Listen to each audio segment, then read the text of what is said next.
അസ്സലാമു അലൈക്കും വറഹ്മത്തുള്ളാഹി വബറകാതുഹു. മഹാനായ ഇമാം തുർമുദി റളിയല്ലാഹു തആല അൻഹു ഉദ്ധരിക്കുന്ന ഹദീസ് അൻ ആയിഷ റളിയല്ലാഹു അൻഹ, ആയിഷ റളിയല്ലാഹു തആല അൻഹയെ തൊട്ട് ഖാലത്ത് അവിടുന്ന് പറയുകയാണ്, ഖാന റസൂലുള്ളാഹി സ്വല്ലല്ലാഹു അലൈഹി വസല്ലം യദഉ ലി ഹസ്സാൻ ഇബ്നു സാബിത്ത് മിമ്പറൻ ഫിൽ മസ്ജിദ്.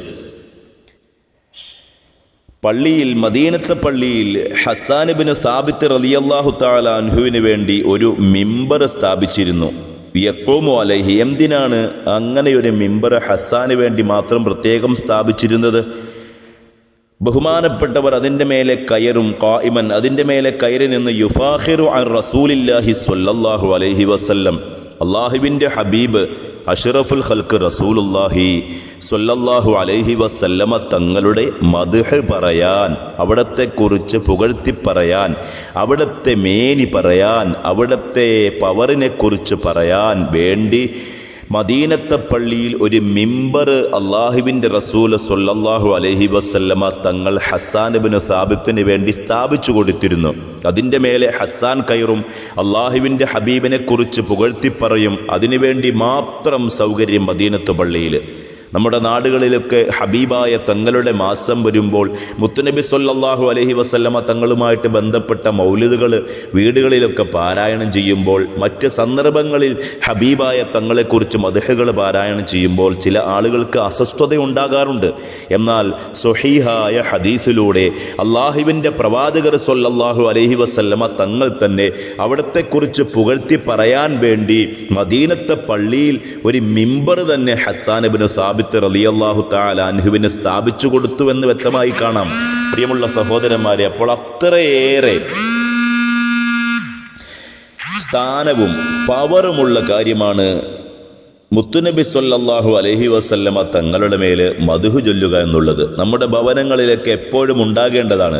മദീനത്തെ പള്ളിയിൽ അങ്ങനെ ഒരു മിമ്പർ സ്ഥാപിച്ചു കൊടുത്തിട്ടുണ്ടെങ്കിൽ നമ്മുടെ ഭവനങ്ങളിലും തീർച്ചയായിട്ടും മുത്തുനബി സ്വല്ലല്ലാഹു അലൈഹി വസല്ലമ തങ്ങളുടെ മദ്ഹ് പറയണം. അത് പ്രത്യേകം സുന്നത്താണ്, പ്രത്യേകം പടച്ചവൻ്റെ അടുക്കൽ പ്രതിഫലം ലഭിക്കുന്ന കാര്യമാണ് എന്ന് നമുക്ക് ഈ ഒരൊറ്റ ഹദീസിൽ നിന്ന് തന്നെ മനസ്സിലാക്കാൻ സാധിക്കും. ഉമ്മമാരെ, നമ്മളൊക്കെ വീടുകളിൽ മൗലിദുകൾ പാരായണം ചെയ്യണം. നമ്മുടെ വീടുകളിൽ അള്ളാഹുവിൻ്റെ ഹബീബ് സ്വല്ലല്ലാഹു അലൈഹി വസല്ലമ തങ്ങളുടെ കാര്യങ്ങൾ, അവിടുത്തെ പവറുകൾ, അവിടുത്തെ പോരിഷകൾ എടുത്തു പറയുന്ന സാഹചര്യം മൗലിദുകൾ പാരായണം ചെയ്യുന്നതിലൂടെയും മറ്റും നാം ഉണ്ടാക്കിയെടുക്കണം.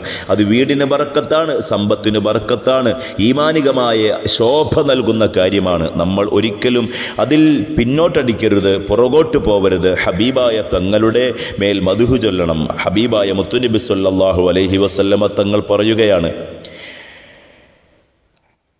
യഖൂലു റസൂലുള്ളാഹി സ്വല്ലല്ലാഹു അലൈഹി വസല്ലം, ഈ പ്രവൃത്തി ഇങ്ങനെ ചെയ്യുന്നത് കൊണ്ട് ഹസ്സാൻ ഇബ്നു സാബിത്ത് റളിയല്ലാഹു തആല അൻഹുവിൻ്റെ കാര്യത്തിൽ ബഹുമാനപ്പെട്ട മുത്തുനബി സ്വല്ലല്ലാഹു അലൈഹി വസല്ലം തങ്ങൾ പറയും, ഇന്നല്ലാഹ യുഅയ്യിദു ഹസ്സാൻ, അല്ലാഹു തആല ഹസ്സാനെ ശക്തിപ്പെടുത്തട്ടെ, ബിറൂഹിൽ ഖുദ്സി, പരിശുദ്ധ ആത്മാവിനെ കൊണ്ട് അല്ലാഹു തആല ഹസ്സാനെ ശക്തിപ്പെടുത്തട്ടെ എന്ന് മുത്തുനബി സ്വല്ലല്ലാഹു അലൈഹി വസല്ലമ തങ്ങൾ പ്രത്യേകം ഈ കാരണത്തിന് വേണ്ടി, ഹസ്സാൻ മുത്തുനബിയുടെ മദ്ഹ് പറയുന്നതിന് വേണ്ടി അവിടത്തേക്ക് വേണ്ടി പ്രാർത്ഥിക്കുമായിരുന്നു എന്ന് ഇമാം തുർമിദി റളിയല്ലാഹു അൻഹു ഉദ്ധരിക്കുന്ന ഹദീസിൽ ആയിഷ ബീവി റളിയല്ലാഹു തആല അൻഹ പ്രത്യേകം പറയുകയാണ്, അല്ലാഹുവിൻ്റെ ഹബീബ് സ്വല്ലല്ലാഹു അലൈഹി വസല്ലമ തങ്ങൾ മറ്റുള്ളവരുടെ മുന്നിൽ ആളാകാൻ വേണ്ടിയാണോ ഇങ്ങനെ മദ്ഹ് പറയിപ്പിക്കുന്നത്? അല്ല, ഒരിക്കലുമല്ല. അത് ഹബീബായ തങ്ങളുടെ മദ്ഹുകൾ ലോകത്ത് ഖിയാമത്ത് നാൾ വരെ, ഈ ലോകത്തിൻ്റെ അവസാനം വരെയും വാഴ്ത്തപ്പെടണം. അതിലൂടെ ജനങ്ങൾ ഉത്ബുദ്ധരാവണം. അതിലൂടെ ജനങ്ങൾ അള്ളാഹുവിൻ്റെ പ്രവാചകരിലേക്ക് അടുക്കണം. അപ്പോൾ മൗലിദ് കഴിക്കൽ അള്ളാഹുവിൻ്റെ ഹബീബിലേക്ക് അടുക്കുന്നതിന് ഏറ്റവും ഉപകാരപ്രദമായ കാര്യമാണെന്ന വസ്തുത നാം മറക്കാതെ നമ്മുടെ ഭവനങ്ങളിൽ ഹബീബായ തങ്ങളുടെ മദ്ഹുകൾ ധാരാളമായി ഉയരട്ടെ. അതിലൂടെ നമ്മുടെ ഭവനങ്ങൾ ശുദ്ധിയാവട്ടെ. നമ്മുടെ ഭവനങ്ങൾ ഹബീബിനോട് മഹബ്ബത്ത് വെക്കുന്ന ആളുകൾ നിറഞ്ഞ ഭവനമാവട്ടെ. അള്ളാഹു നമുക്കെല്ലാം തൗഫീഖ് നൽകി അനുഗ്രഹിക്കുമാറാകട്ടെ. പ്രാർത്ഥനാ വസിയ്യത്തോടെ വിനീതൻ ശിഹാബുദ്ദീൻ സഖാഫി തേൻകോട്. വാഖിറു ദഅ്വാനാ അൽഹംദുലില്ലാഹി റബ്ബിൽ ആലമീൻ. അസ്സലാമു അലൈക്കും വറഹ്മത്തുള്ളാഹി വബറകാതുഹു.